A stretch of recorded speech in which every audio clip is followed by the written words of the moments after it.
Mister Stephen भारी लहजे में जवाब देते हैं, यक्षिणी एक डायन है। जैसे ही अनुराग मिस्टर स्टीफन के मुंह से ये बात सुनता है, उसके रोंगटे खड़े हो जाते हैं। उसका शरीर ठंडा पड़ने लग जाता है। उसके पूरे बदन में कपकपी सी छाने लग जाती है। अनुराग हैरानी के साथ कहता है, क्या कहा सर आपने? डायन? मिस्टर स्टीफन अपनी बात को आगे जारी रखते हुए कहते हैं, हाँ अनुराग, आपने बिल्कुल सही सुना।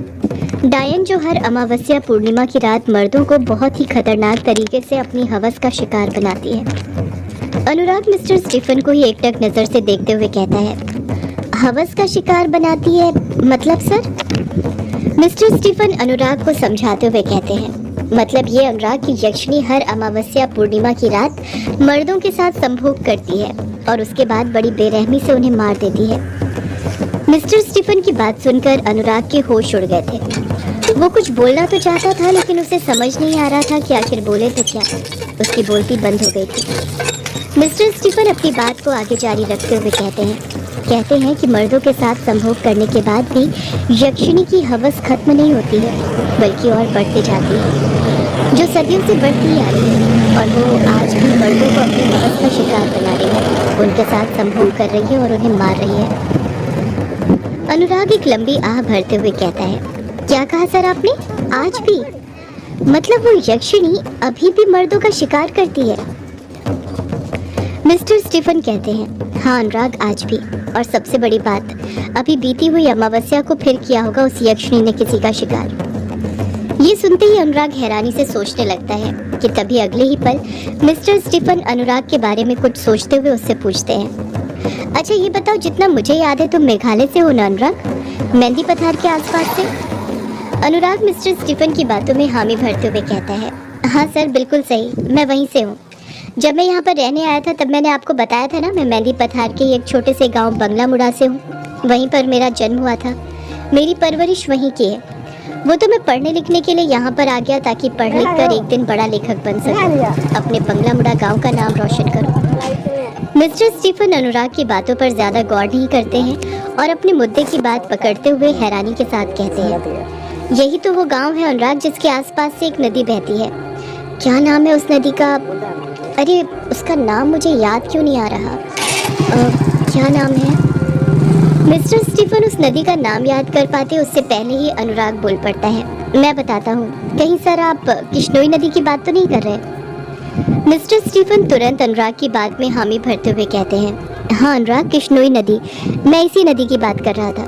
यही तो वो नदी है जिसके घाट किनारे यक्षिणी मर्दों को अपना शिकार बनाती है, उनके साथ पहले संभोग करती है और फिर उन्हें मार देती है। अनुराग झट से पूछता है, यक्षिणी मर्दों के साथ संभोग करके उन्हें मार देती है, लेकिन एक बात समझ नहीं आई सर, आखिर वो ऐसा करती क्यों है? मिस्टर स्टीफन जवाब देते हैं, अपने अभिशाप के कारण अनुराग।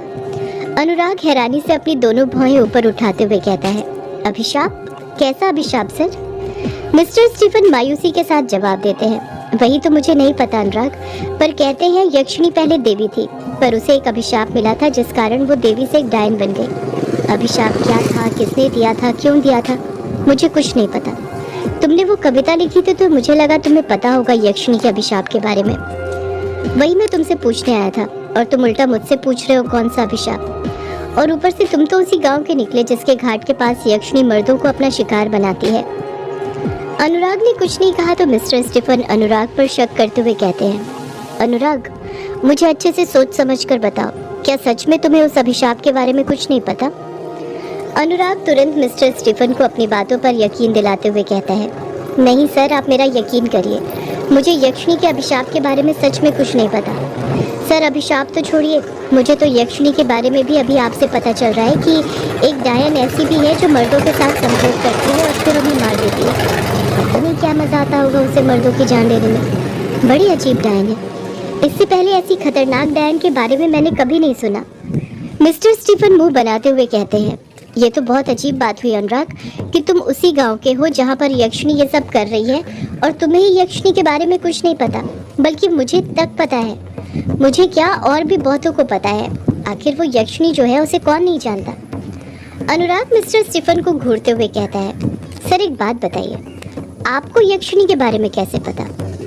जैसे ही अनुराग ये सवाल पूछता है मिस्टर स्टीफन खामोश हो जाते हैं। ऐसा लग रहा था जैसे अनुराग ने ऐसा सवाल पूछ लिया था जो नहीं पूछना चाहिए था। अनुराग लगातार मिस्टर स्टीफन की आंखों में देख रहा था और वो नजरें बचा रहे थे। अनुराग फिर मिस्टर स्टीफन से कहता है, आप ऐसे चुप क्यों हो गए सर?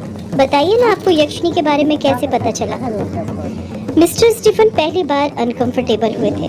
वो जवाब देते हैं, वो अनुराग क्या है ना, मेरा एक करीबी दोस्त था जो मेरे दिल के सबसे करीब था।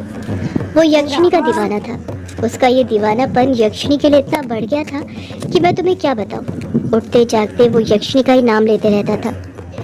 उसके अंदर यक्षिनी से मिलने की तलब पैदा हो गई थी और फिर उसी तलब ने उसकी जान ले ली। इतना कहकर मिस्टर स्टीफन चुप हो जाते हैं। उनके भारी लहजे से साफ समझ आ रहा था कि वो उस पल को याद नहीं करना चाहते थे। अनुराग धीरे से मिस्टर स्टीफन से पूछता है, क्या हुआ था सर, अच्छे से बताइए ना। मिस्टर स्टीफन कहते हैं, उसके ऊपर यक्षिनी के हुस्न का जादू चल गया था। उसने यक्षिनी के हुस्न के इतने किस्से सुन रखे थे कि वो उसे सिर्फ एक बार देखने के लिए उसके हाथों मरने के लिए भी तैयार था। और उस आस में वो मेघालय चला गया था। वहां पहुंचकर उसे ये भी पता चल गया था कि यक्षिनी कौन सी नदी के पास मर्दों को अपना शिकार बनाती है, और वो किश्नोई नदी थी। फिर क्या था, एक अमावस्या की रात वो किश्नोई नदी के पास गया और फिर अगले दिन घाट के पास ही उसकी नग्न लाश मिली, जिसका खून पूरा चूसा जा चुका था और दिल गायब था।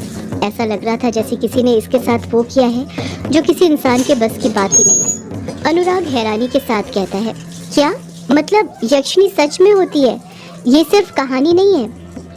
मिस्टर स्टीफन कहते हैं, हाँ अनुराग, यक्षिनी सच में होती है और तुम्हें तो ये सवाल करना ही नहीं चाहिए। आखिर तुम एक लेखक बनना चाहते हो। तुम्हें पता होना चाहिए कि जो भी कहानी हम पढ़ते हैं, सुनते हैं, कहीं ना कहीं वो कहानियाँ सच ही होती हैं। बस उसे हमारे सामने तोड़ मरोड़ कर पेश किया जाता है।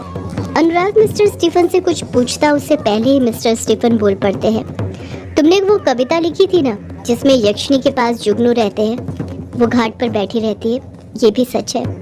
कहते हैं कि जुगनू यक्षिनी के दोस्त होते हैं, जिससे उसे शक्तियाँ मिलती रहती हैं और वो किश्नोई नदी के घाट पर ही बैठी रहती है। अनुराग मन ही मन सोचने लग जाता है, ये कैसे हो सकता है? मेरी लिखी कविता कैसे सच हो सकती है? मैंने तो वो कविता यूं ही लिख दी थी। अनुराग कुछ सोचते हुए मिस्टर स्टीफन से पूछता है, सर एक बात बताइए, आपके दोस्त को यक्षिनी के बारे में कैसे पता चला था? मिस्टर स्टीफन जवाब देते हैं, कैसे पता नहीं होगा अनुराग, यक्षिनी को कौन नहीं जानता। जब भी डायनों का जिक्र किया जाता है उसमें यक्षिनी का नाम ही सबसे ऊपर लिया जाता है। यक्षिनी वो डायन है जो देवी होकर भी एक डायन बन गई अपने अभिशाप के कारण। अनुराग खामोश रहता है, पलटकर फिर कुछ नहीं पूछ पाता। वो एक गहरी सोच में डूब गया था, उस गहरी सोच में जिसमें सिर्फ यक्षिनी को लेकर कई सवाल थे। मिस्टर स्टीफन अनुराग पर तंज कसते हुए कहते हैं, तुम्हें ये सब पता होना चाहिए अनुराग। एक लेखक होने के नाते तुम्हें अपने आसपास की सारी लोक कथाओं के बारे में पता होना चाहिए। उन्हीं लोक कथाओं में से कहानियों का जन्म होता है। बताओ, यक्षिनी तुम्हारे गांव के पास ही शिकार करती थी और तुम्हें ही नहीं पता? ये तो काफी अजीब और हैरान करने वाली बात है। तुम मेघालय से हो भी या नहीं? अनुराग पलटकर कुछ जवाब नहीं देता है। मिस्टर स्टीफन के सवालों ने उसे गहरी सोच में डूबने के लिए मजबूर कर दिया था। उसके मन में पहले ही यक्षिनी को लेकर कई सारे सवाल चल रहे थे। जब अनुराग कुछ नहीं कहता है तो मिस्टर स्टीफन समझ जाते हैं कि उनके वहाँ से जाने का वक्त हो गया है, इसलिए वो अनुराग से बिना कुछ कहे वहाँ से जाने लग जाते हैं। अनुराग भी उन्हें रोकता नहीं है, वो अपने ही ख्यालों में खोए रहता है। मिस्टर स्टीफन के वहाँ से चले जाने के बाद भी अनुराग की परेशानी कम नहीं होती है। वो यक्षिनी के बारे में ही सोचते ही रहता है। उसके समझ नहीं आ रहा था कि क्या सच था क्या झूठ। वो मिस्टर स्टीफन की बातों पर यकीन करे भी या नहीं, क्योंकि मिस्टर स्टीफन ने उसके गांव की उसे वो बातें बताई थी जिसके बारे में उसे कुछ पता नहीं था। एक पल के लिए उसका मन मिस्टर स्टीफन की बातों पर यकीन करने को करता भी तो वो सोचता कि वो मिस्टर स्टीफन की कौन सी वाली बात पर यकीन करे, वो जिसमें यक्षिनी अपने प्रेमी के वापस आने का इंतजार कर रही है, जिसमें यक्षिनी अनुराग की कविता की तरह है, या फिर वो वाली जिसमें यक्षिनी एक खौफनाक डायन है, जिसमें वो मर्दों को अपनी हवस का शिकार बनाती है। वो यक्षिनी की कौन सी कहानी पर यकीन करे, यक्षिनी के कौन से रूप को सही माने? रात भर अनुराग यक्षिनी के बारे में सोचता रहा और परेशान होता रहा। वो यही सोचता रहा कि यक्षिनी मर्दों को अपनी हवस का शिकार कैसे बनाती है, उसे क्या अभिशाप मिला था, वो कौन था जिसने अभिशाप दिया था, और सबसे ज़रूरी बात, क्या वो आज भी अपने प्रेमी के वापस आने का इंतज़ार कर रही है? यदि हाँ तो फिर कौन है उसका प्रेमी और कब वो उसकी ज़िंदगी में वापस लौट कर आएगा? ऐसे ही कई सारे सवाल रात भर अनुराग के मन में चलते रहे थे। एक प्रकार से अनुराग के मन में यक्षिणी के ख्याल वापस से चलने लग गए थे। वो नाम जिसे यक्षिणी ने खुद अनुराग की बचपन की यादों में से मिटा दिया था, उसकी यादें छीन ली थी। अनुराग को वापस से वो नाम याद आने लग गया था। उसे लगने लग गया था कि इस नाम से उसका कोई ना कोई गहरा नाता तो जरूर है। तभी बार बार न सोचने पर भी यक्षिणी का नाम उसकी जुबान पर आ रहा था। यक्षिणी का नाम अनुराग को वापस याद आने लग गया था। आता भी कैसे नहीं, यक्षिणी वो नाम है जिसे खुद यक्षिणी भी किसी के मन से मिटाना चाहे तो नहीं मिटा सकता, क्योंकि यक्षिणी वो है जिसे कोई नहीं भुला सकता, यक्षिणी के चाहने पर भी। यक्षिणी ने भले ही अनुराग की जिंदगी में अभी फिर से प्रवेश नहीं किया था, पर उसके नाम ने कर दिया था। और किसी की जिंदगी बनाने और संवारने के लिए यक्षिणी का नाम ही मात्र काफ़ी है। और अनुराग की जिंदगी संवारने के लिए भी यक्षिणी का मात्र नाम ही काफ़ी था। अनुराग रात भर यक्षिणी के बारे में सोचता रहा, और जब वो सुबह उठा तब भी उसके मन में यक्षिणी ही चल रही थी। अगले दिन जब अनुराग कॉलेज गया तो उसके जीवन की एक नई शुरुआत हुई। एक रात में ही उसकी पूरी ज़िंदगी बदल गई। उसने कभी नहीं सोचा था कि किसी दिन कॉलेज में उसके साथ ऐसा होगा। सदियों से है पुरानी ये है यक्षिणी की कहानी। यक्षिणी